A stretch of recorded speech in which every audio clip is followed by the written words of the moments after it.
অন্নপূর্ণা যোজনার অনুদান না পাওয়ার অভিযোগ তুলে বিক্ষোভে সামিল হলো স্থানীয় মহিলারা। শুক্রবার কোচবিহার ১ নম্বর ব্লকের ঘুঘুমারি ধলুয়াবাড়ি বিডিও অফিস চত্বরে তারা এই বিক্ষোভে সামিল হয়। বিক্ষোভকারীদের অভিযোগ, যাদের পাকা বা ছাদের বাড়ি রয়েছে তারা অনেকেই অন্নপূর্ণা যোজনার আর্থিক সহায়তা পেয়েছেন, অথচ যাদের অনলাইনে অফলাইনে দুভাবেই আবেদন করা হয়েছে তারা এখনও পর্যন্ত কোনো টাকা পাননি। তাদের আরও অভিযোগ, বিষয়টি নিয়ে বারংবার প্রশাসনের দ্বারস্থ হলেও শুধু আশ্বাস এবং সময়ই দেওয়া হচ্ছে, কিন্তু সমস্যার কোনো সমাধান করা হচ্ছে না। এদিকে ক্ষোভের সুরে তারা বিডিও অফিসের দায়িত্বপ্রাপ্ত আধিকারিকদের কাছে গিয়ে নিজেদের ক্ষোভের কথা এবং প্রশাসনের অসহযোগিতার কথা জানান। এই বিক্ষোভকে ঘিরে পরিস্থিতি উত্তপ্ত হয়ে উঠলে ঘটনাস্থলে বিশাল পুলিশ বাহিনী মোতায়েন করা হয়। পুলিশ ও প্রশাসনের হস্তক্ষেপে পরিস্থিতি স্বাভাবিক হয় বলেই জানা গেছে।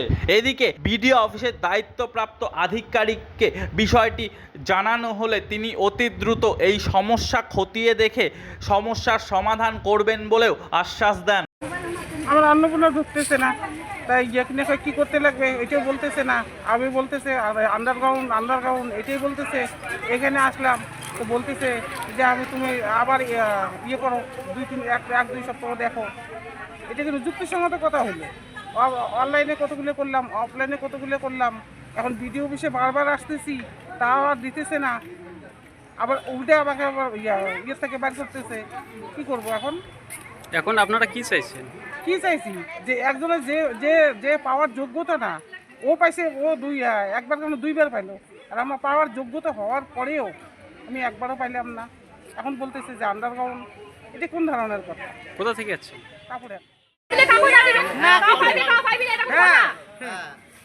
সবসময় আসমার ঘুরি যেমন ভিডিও ভিডিওতে কোনো এলাউ করে নাই, এই দিনে এসে এটা কোনো কথা নাকি? সেই অঞ্চল গেলে অঞ্চলে তো কয় না, এখানে কোনো অঞ্চল, এখানে কোনো বসে নেই। যাও অনলাইনে করছেন, আবার কিছু কাগজ দেখেন এইরকম করে তাড়িয়ে দিল। কোথা থেকে যাচ্ছেন? দিগুলাটা ময়নাপুর থেকে। বললো আর 1 সপ্তাহ 2 সপ্তাহ, তারপর কি? তারপরে দেখো ঢুকে কি ঢুকে না, আর ওইগুলো তো কোনো কিছুই বলে না, না দেখে না কিছু, কোনো কিছুই না। কোথা থেকে যাচ্ছেন? তারপরে সেটা আপনার থেকে। আপনার নাম? মুন্নি দাস।